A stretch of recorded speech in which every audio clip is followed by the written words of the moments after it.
let's talk about Lucifer, Season 5, Episodes 3, 4 and 5. Spoilers. The main theme of this chunk of the show is basically Chloe trying to come to terms with the idea that she is a gift from God, specifically created for Lucifer. Episode 3 and Episode 5 deal with that. Episode 4 is kind of its own little thing. I'm sure that's like a famous episode by now. It's the one that's in black and white, where it kind of goes back in time to a different era where Lucifer and Maze's mother are, but we're going to talk about that in a second. So in Episode 3, at the end of the previous episode, Chloe has figured out that Michael isn't actually Lucifer. He has dropped the bomb about her being a gift from God. And at the end of that episode, Amenadiel has gone to hell to basically tell Lucifer that he needs to go back up and fix things because Michael is trying to destroy his life. So Amenadiel has done that. Lucifer has clearly agreed because he shows back up on Earth and meets with Chloe and kind of tries to reconnect with her. I think one of the little issues, not too much of an issue, but I think one of the little issues with that kind of meeting and them coming back together is that because she's already had this very emotional reaction when Michael showed up and she thought he was Lucifer initially, here we're kind of skimming over the fact that this is a big moment. He just basically shows up at the precinct and is like, hey, I'm here, and she's happy to see him. She hugs him and everything, and it is emotional. It's a nice little moment, but it feels like it's on a smaller scale than it should be because it seems like she has forgotten all of the information that she knows from Michael. She's forgotten the fact that he's been down there for thousands of years, and he doesn't act like that either. It's like we've completely scrapped that part of the story because, I would be very concerned if, my not boyfriend, but I guess love interest's evil brother was here trying to ruin his life, and then the real guy shows up and I already know that he's been down there forever and he's in love with me and now he's back. I would be concerned. I would be like, are you okay? And she was giving Michael time to adjust again, and now with Lucifer it's just kind of like, oh, you're back. I'm pretty happy that you're back, but yeah, that's good. It's just a lot less emotion. But anyway, it's all good. He kind of he knows that he's not there for a very long time. His idea is to go back up there, try to figure out what Michael's doing and fix it, and talk to Chloe real quick, and then go back down to hell because he's left Amenadiel in hell to kind of keep an eye on things while he goes to Earth and just manages that whole situation. So he knows he's not there for a very long time, but for the time that he does have there, he's just kind of trying to get back to normal, which again, I talked about this in my last video. If you're going to do this whole thousands of years thing, you have to show it in some way, or you better just scrap it, because he's not behaving like somebody who hasn't seen this place or he hasn't seen these people for a few thousand years. He's just like, oh, hey, I'm back. I was on holiday for a couple of months. That's what it feels like. But anyway, they've got a case. The case is actually the showrunner of this TV show has been murdered, and the TV show is basically Lucifer. So that guy, the showrunner, had a conversation with Lucifer himself at some point, and he's pretty much making a TV show based on his life, which is a fun concept. It's one of those breaking the fourth wall a little bit, things that shows like this, you have a lot of comedy in them do. It works, it's funny. Lucifer is having the time of his life, just watching what what they've done with his story and the people around him. There's like characters based on everyone. Chloe is pretty pissed off because basically her equivalent in the show is this bimbo that's like supposed to be very sexy and nothing else. So we are of course keeping up with the very direct, very obvious parallels between their cases, their case in this case, what am I even saying? Between their work and what's happening in their personal life, pretty much to the point where Chloe's becoming really unprofessional now, because she's like, oh, and do you mind people telling you what to do? And isn't that a problem? It's basically, she's making absolutely everything about her, which, it's fine.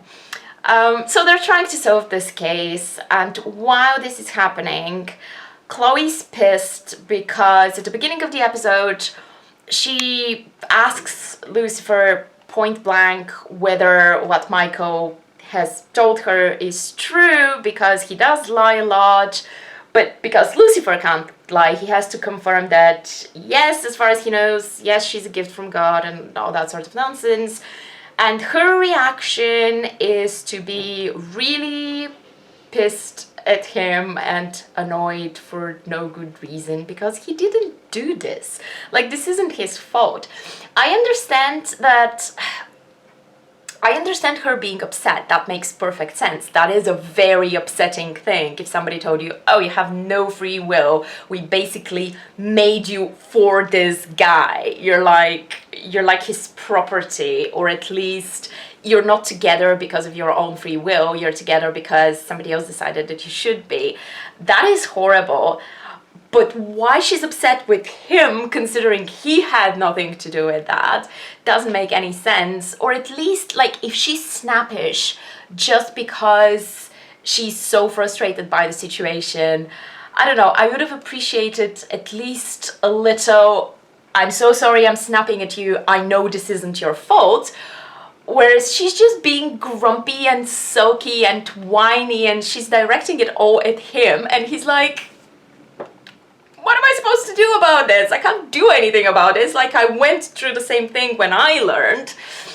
So that's basically the episode. Obviously they solved the case, but Chloe is just not prepared to accept this as a concept or as a good thing, and she kind of just says she needs time, she doesn't want him around, she needs to deal with this, and that's kind of where we leave things in this episode.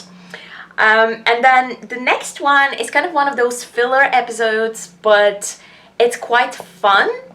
It's clear that they're kind of using it to both just kind of fill up the season, because it can't all be the main storyline, and also just have a little bit of a breather, a little bit of a pause between like all the personal drama, but it's done in a pretty nice way, and it does have a cool little twist at the end that kind of makes the episode worth having there. I thought that was pretty good.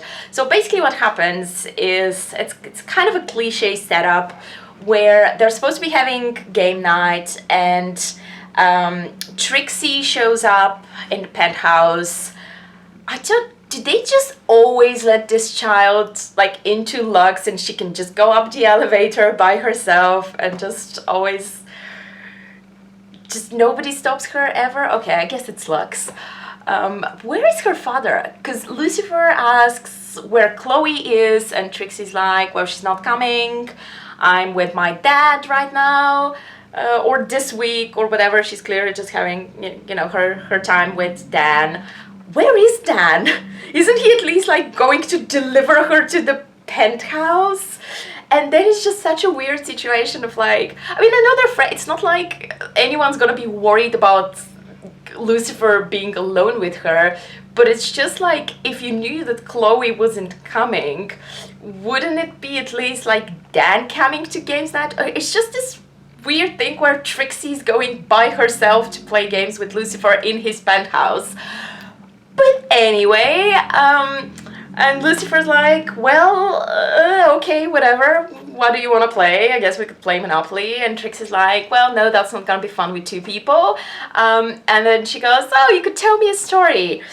And if there wasn't the twist at the end, this would be a problem for me, because Trixie is a little too old now and a little too precocious for the lines that they're giving her. They're giving her very, like, young child lines that don't really make sense. Oh, tell me a story. Tell me a story about this ring on your hand. And then he starts telling the story and she's like, oh, but my mom always starts with once upon a time. And I'm like, dude, you're like, what are you, 11, 12, 13, maybe not quite 13 yet, but like you're way too old to be demanding that he start with once upon a time. Like, that's just weird. Okay, so anyway, they settle down and he starts telling her the story of the ring that he's wearing, and we are transported back into, what is it? Is it the 20s? The 40s? I'm not... and it's kind of this black and white detective movie spoof. It's pretty cool. You can definitely tell that all the actors, like from the main cast of Lucifer, they're all in there, but just playing different parts. You can tell that they were having just a blast with this. It's a very fun thing to get to do as an actor, because you get a break from your character that you normally play on the show. So basically, Lucifer is there. And we meet Maze's mother, who, as he says, Maze is her spitting image, and of course it's the actress playing Maze, who's a singer, and obviously she's a demon, or whatever she is. I can't keep track of because I guess her kids are demons, but anyway, she's Lilith. Technically, biblically, I believe Lilith is also supposed to be a demon, but like in this show, sometimes they're other weird characters like Lucifer's mother, who I don't know what she was supposed to be, a goddess, I guess. Anyway, so she's there, but like she's just spending her time being a singer in like a gin joint or whatever. And her ring has been stolen, and it's really important to her because it's a ring that has a little pebble from the Garden of Eden, and she really loved that garden, but obviously she got cast out of the garden, so the ring is really important. She wants to find it. And then initially he goes to like a male private eye sort of detective, but then Trixie stops him and she's like, well, why does he have to be a guy? My mom solves crimes. So he's like, okay, fine, whatever.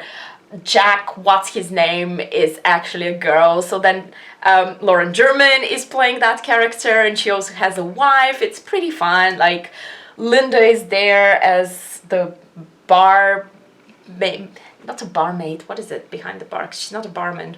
What are they called? Anyway, the woman behind the bar, and Ella is there as like a mafioso person, and Dan is there as an idiot. Why does everyone crap on Dan so much? He's actually, I like Dan, and I know he's there to be the comic relief, but sometimes it feels like it's a little too much.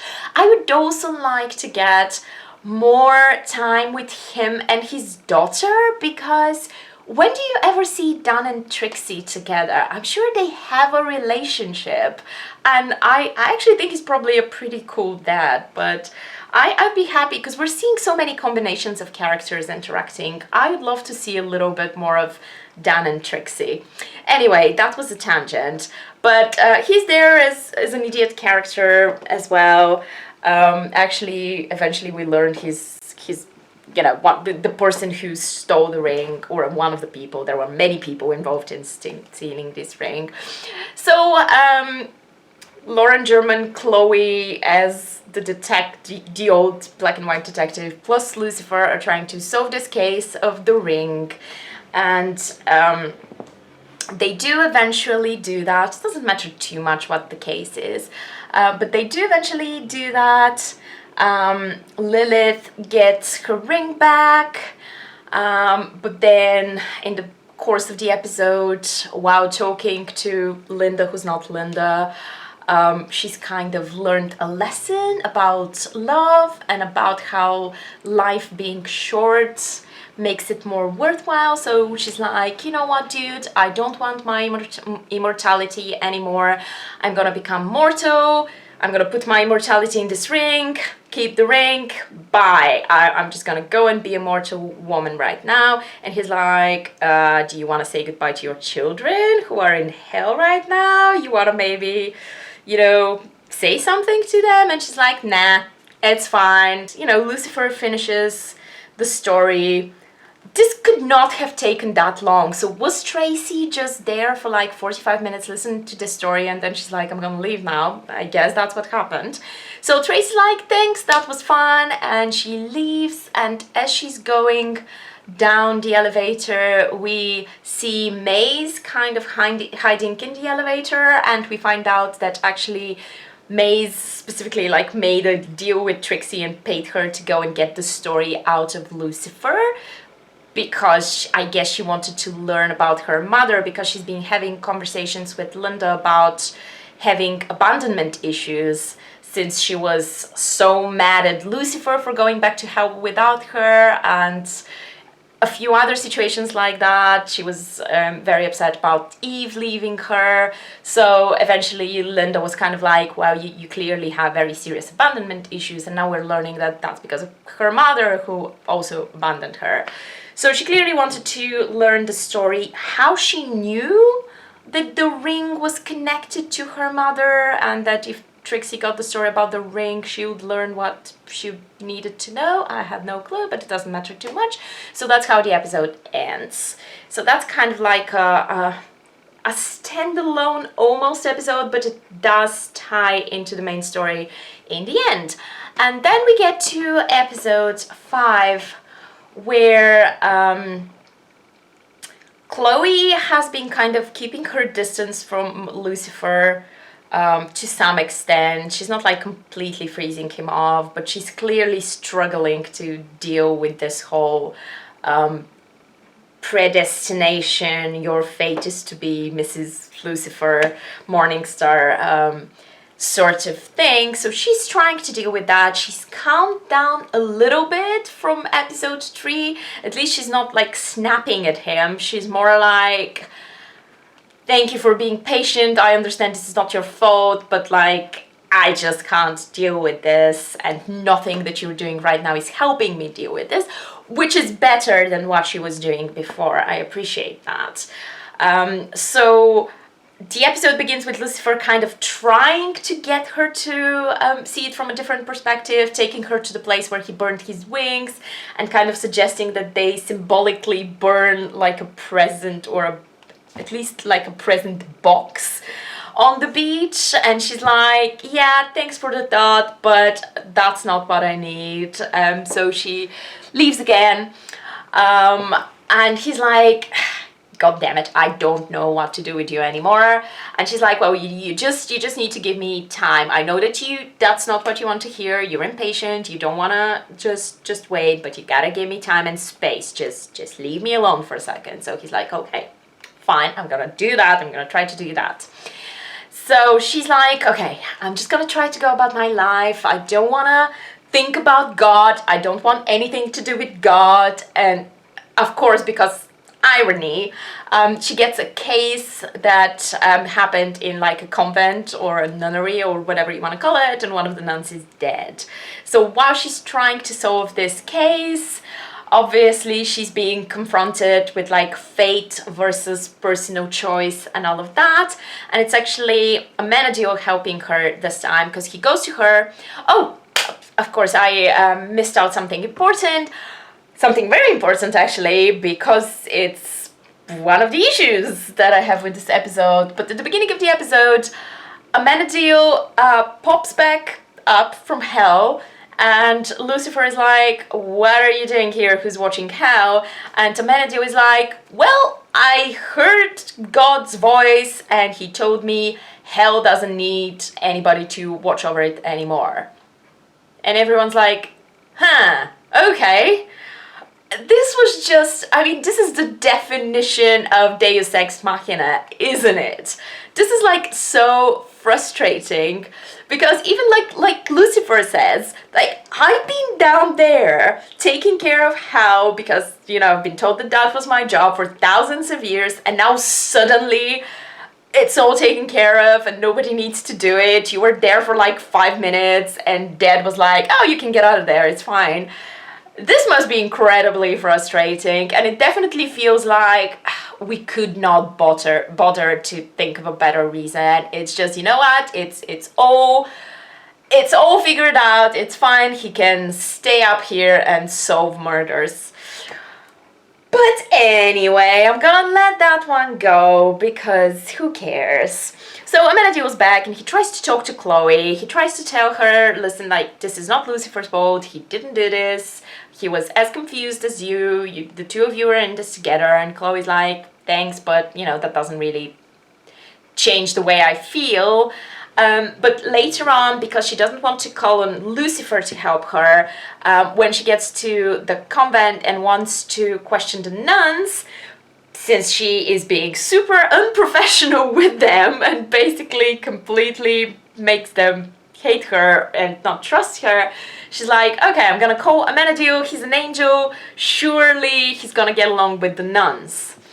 And Amenadiel shows up and she's like, oh, well, do you have any powers like Lucifer's? Can you make them talk to you? And he's like, no, I don't have, my powers are not like that, I can't do that. But then it turns out that the nuns are like completely swooning over him, like in a trance, like they're just like salivating as soon as they see him. And he's like, what the heck is going on in here? And the explanation for what the heck is going on in there is not that good, because we should have seen something. If that's how it worked, we should have seen something similar previously. But anyway, I'm gonna get to that. I'm just gonna plug in my camera because I'm gonna run out of battery in a second. So he starts talking to the nuns. They give him some information, but not too much. Again, it doesn't matter what's happening in the case. Anyway, but Amenadiel's helping, and while he's with Chloe helping, Dan is in the precinct and trying to just look through all the files and all the information that they have and find out anything useful for Chloe, just helping Chloe. I loved Dan and what they did with him in this episode. This was amazing. One little kind of tidbit from the previous episodes that I forgot to mention was because Michael was nice to Dan when he was being Michael, Dan was like, oh, this is weird, Lucifer's being nice to me, I guess I'm gonna be nice to him. So in episode 3 he showed up with like a crystal chakra, whatever, bracelet like his own, and handed it to Lucifer and was like, here, we can be, you know, you can have this, it might help you or whatever. And Lucifer initially like completely dismissed him, but then he was like, okay, you know what, whatever, give me the chakra bracelet, like I'm willing to try anything.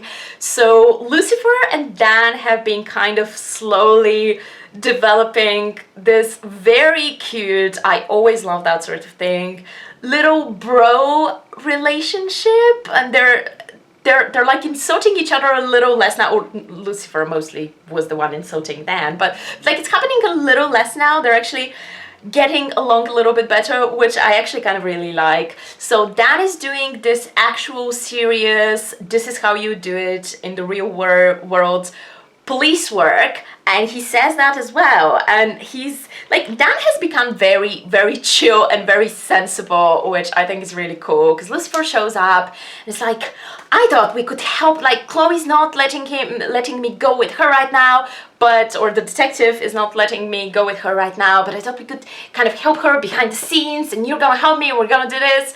And Dan is sitting there just being, dude, what the fuck do you think I'm doing? This pile of paper here is, you know, the case that I'm looking at. And Lucifer's like, oh, so basically you don't you solve your own cases? And he's like, yeah, of course we do, but we also help each other out, because this is a lot of freaking work. This is what real police work is like.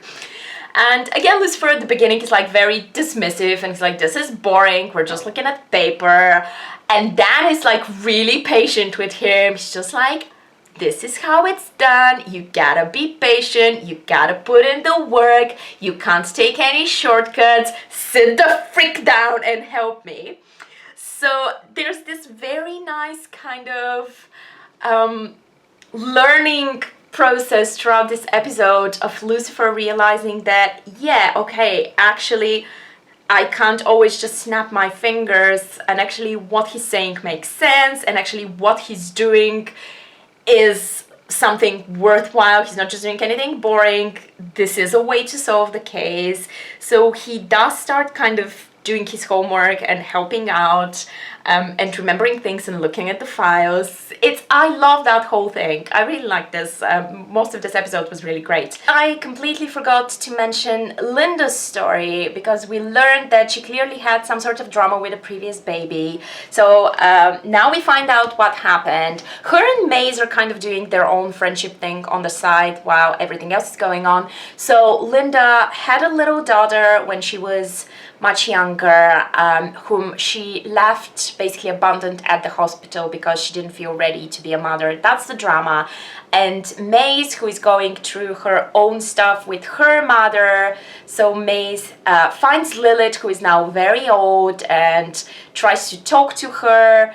Doesn't really get any closure for that. So she's kind of trying to do that with Linda. She finds Linda's daughter and tries to get the two of them to talk. And there's that drama, but Linda's like, okay, maybe she's not ready for this. I'm not gonna tell her who I am. I'm happy I saw her, but I want to give her the opportunity to search for me. So they kind of just do that. They fill in the little form for, you know, parents who abandon their children, for the children to find them someday. And Maze once again goes to find Lilith, but Lilith at that point has just passed away, so she doesn't get to have her closure. So they're doing that and they find some useful information. They manage to eventually, again, I'm not going to get into the details of the case because it doesn't matter too much, but they manage to eventually find the killer, and Chloe and Amenadiel confront him. Amenadiel saves her because the guy in question is like trying to shoot her. All of that happens, and the second thing that made no sense to me in this episode, so it's supposed to be this big revelation, but it feels like this was not, which I'm sure is true, this was not intended from the start. We just came up with this, so it doesn't quite fit, but you have to roll with it because we gotta do something. So basically, throughout the whole episode, we've been wondering why the nuns are salivating over Amenadiel, and at one point, he randomly realizes, while talking to this nun who's just tried to kiss him, he randomly realizes, I don't even know how, because I don't think that's like the first thing I would think in this situation, that the reason that they like him so much is because he's basically bouncing off their own love for God. So they love God so much, and he's like mirroring it back to them because he's an angel, and that's why they feel like that. But this is a completely new concept, and the effect is so obvious, like they're completely like in a trance. We would have seen this before. Like if this was a thing, we would have seen it before. And from this realization, he then jumps onto the idea that, wait, hang on a minute. So he's talking to Chloe, and he's like, wait, I may have figured out how to, you know, explain what's happening with you and Lucifer and that predestination thing. It's not actually that you are the gift, you're not a gift, you know, you're not property, but actually the gift is what Lucifer does. His power is he's reflecting people's desires back. So the whole what is your desire thing, the way, the reason that they like him so much and they share with him is because of the way he makes them feel, and that's because he's reflecting their own desires. And she's like, but I don't feel like that with him. And he's like, yeah, exactly, you don't. So basically you're the only person in the world who sees Lucifer for who he really is, and this is the gift. And it's not you, it's just like that connection. And I also have a theory about why he's vulnerable around you. And then theory we learn at the end of the episode is, Amenadiel thinks that Lucifer she doesn't make him vulnerable, he chooses to be vulnerable around her. So all of this, okay, the first half of this, the thing about reflecting things and she's the only person who sees him, it's slightly lame, but it can work. The only problem with this is that I guess this makes things a little bit better. At least it's not like her feelings are not her feelings, but it's just that they have this connection, and I guess they still have a choice on what to do with that connection. But it's still a chosen one narrative. It's still, why her? And like, we know that her parents were trying to have a baby, didn't have a baby. Basically, Amenadiel blessed her mother, then she had a baby. So she's already special. In some ways, she was selected to be that person who can see Lucifer. Like, that wasn't her choice. I guess everything after that was kind of her choice, which again is better than what she thought was going on. But I would have much rather... I've already mentioned I'm not a massive fan of Chloe and Lucifer, and part of it is because I don't sense enough chemistry, that type of chemistry that I want to see between the actors. I'm sure they love each other in real life. I've seen them in interviews. They seem to really like each other. I don't think they don't, and I don't think that she's doing a bad job of playing Chloe. I just don't see them together. But I think also what goes into it is that whole they were meant for each other thing, which doesn't let you consider them with anybody else, anyone who might be a better fit, or, this whole love story, it's gonna happen. Like, you're told from the start that this is going to happen. I would have much rather had Chloe as a random girl, like just a girl, nothing special, just a human girl who he just met at the right time and their personalities clicked. Because you could explain why it never happened before when he was an art, because he's going through personal growth through all of this, like thousands of years and millennia. He's changing, he's learning things, maybe slowly, but he is. And then he could have gotten to a point where he was ready for that sort of thing, and then he met this woman who was just a normal freaking woman. She doesn't have to be a special snowflake. And their personalities matched, and then there was a love story, and it just happened naturally. I don't like the fact that Chloe is this, like, basically Bella Swan. Your power doesn't work on me. Why? Like, we don't need that. But anyway, like, that's basically complaining about part of the main concept of the show, so it's pointless for me to do that. But those are my thoughts on that. So once she realizes that, she's like, oh my god, okay, I guess I do still have, my personal will and all that. And I guess I'm not upset anymore. And then she goes to Lucifer. They have a pretty cringy dialogue. Again, I don't hate it, but I also don't like their romantic scenes together. Like, as partners, they're really fun.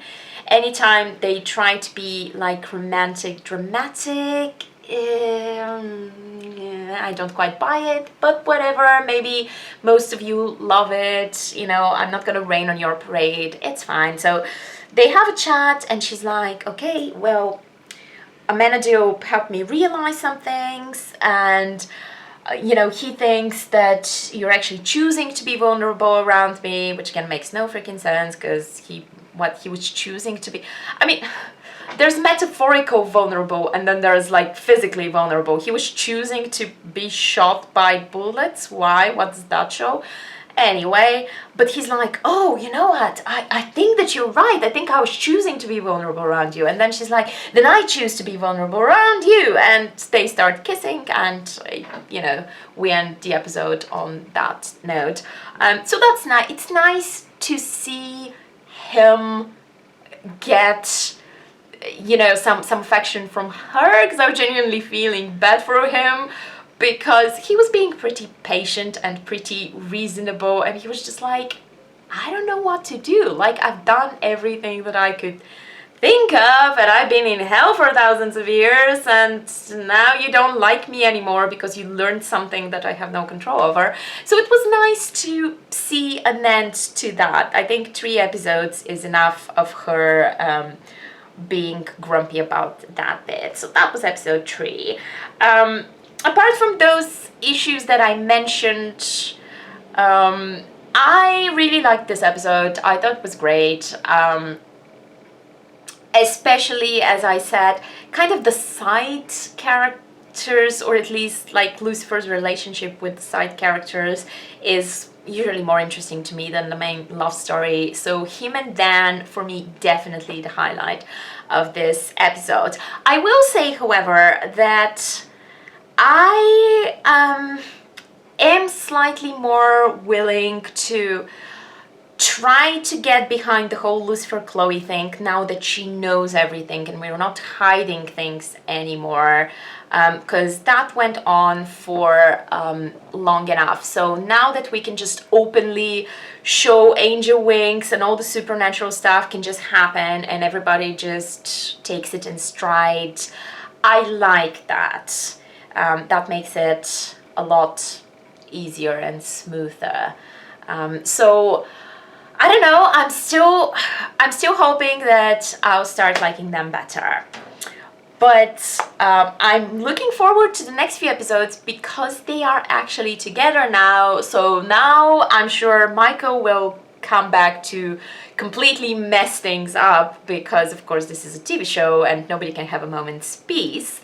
But I am interested to see where the next 3 episodes go, because this was kind of its own little arc. We're done with this issue. We didn't spend too long on it. We spent enough time on it. We're done with that. And now there's going to be another problem. So I'm going to see what that's going to be. But that's me for now. Thank you guys very much for watching. I don't know what that word is.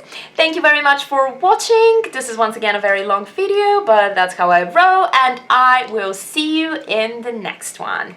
Bye!